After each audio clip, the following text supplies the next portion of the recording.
This is my beautiful baby. His name is Scott and he'll be turning 13 in September. We've been going on a few walks to the beach, so he really needed to take a shower to rinse all the sand and the salt water. Because of his age, he has a few health problems, so I've been trying to spend as much time as I can with him, especially now that I'll be away for almost 2 months.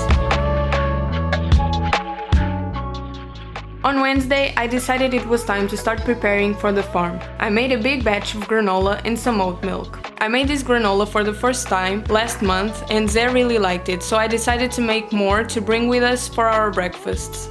The only thing that I measure are the oats, so I've put 2 cups of oats, pumpkin seeds, chia seeds, sesame seeds, walnuts, pecans, almonds, a mixture of hazelnuts, Brazilian nuts and peanuts, cinnamon, cocoa powder, and I give everything a mix at this point. Then I put some agave syrup and coconut oil. Give it a mix and pour it into a tray. I've divided the mix in 2 trays because I used smaller ones. While the granola is at the oven, I'm going to make the oat milk. I've let half a cup of oats soak for a little over 24 hours. Pour it into a blender with 1.5 liters of water. Let it blend for about 2 minutes. Pour it into an appropriate bag like the one I have here and squeeze it so the liquid comes out. By this time, the granola should be done. Give it a mix to make sure everything is golden and take it out of the oven. So this is how my granola turned out. It is a bit darker because I put some cacao powder in it. Before putting it in this jar, I also sprinkled some raisins in it to give it a bit of sweetness. And this is what I'm most excited about. This is the oat milk that I made. And I'm actually going to try it now. Here I go. It's not bad, but it doesn't taste much. It tastes like water. Maybe next time it will be better. But I'm happy. I made these 2 things, so a lot more needs to be done before I leave. But this is done and yeah. Good morning. I have my smoothie here. I've only put bananas, some cocoa powder, cinnamon, peanut butter, decaf, and some oat milk. I didn't use the oat milk that I did yesterday because it didn't turn that good. It didn't taste much, so I've just used some Oatly.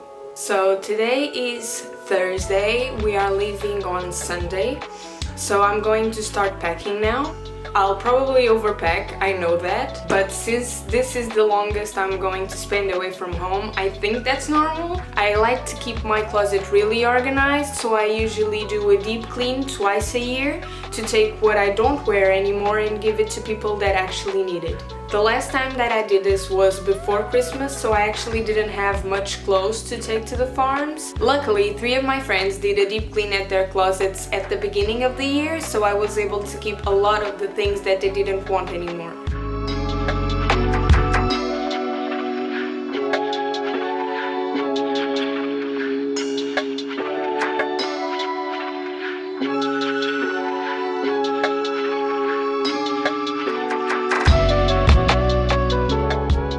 Okay, so today is my last day at home. Yesterday, on Friday, I didn't film because I didn't do much. In the evening, I went through all of my bags and I was able to reduce the amount of clothes that I've packed. I'm still probably taking too many leggings and pants, but I figured that we'll be kneeling a lot to take care of the plants, so I'm still trying to decide if I should leave some behind or not.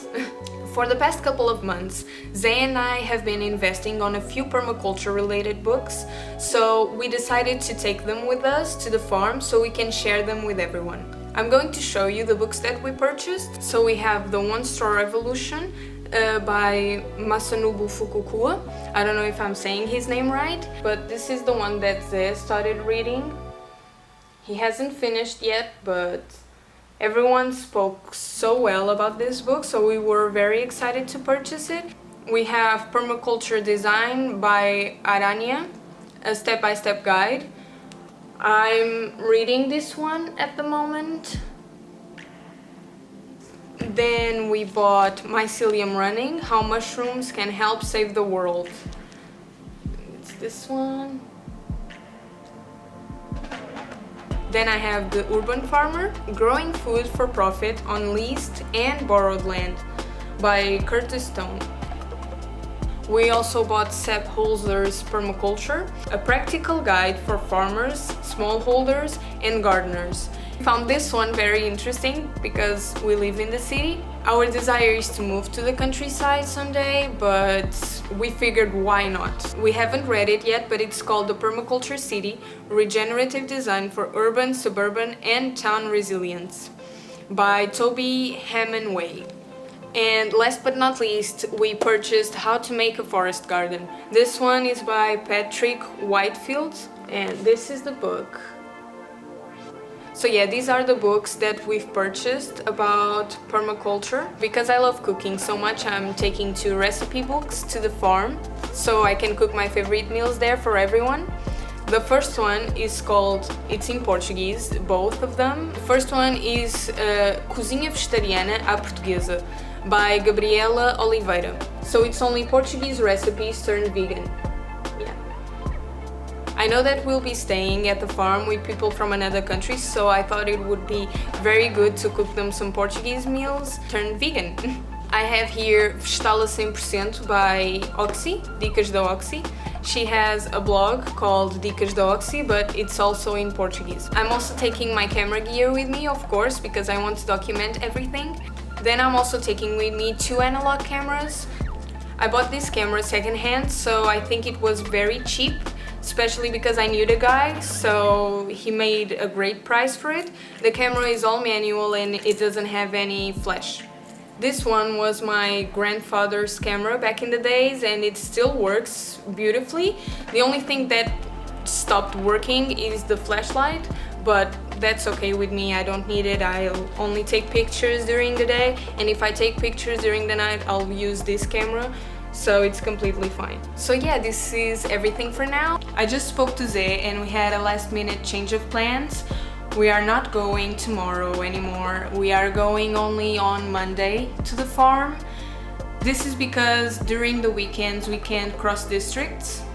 We have a credential that will allow us to move around, but I actually know of a guy that was going to work today and he had his credential and the police stopped him. He showed the credential and the police said, okay, this is not essential work, so you need to go home. So we are pretty sure that the same would happen to us. We are going to wait for another day and Monday morning we'll leave as soon as we can.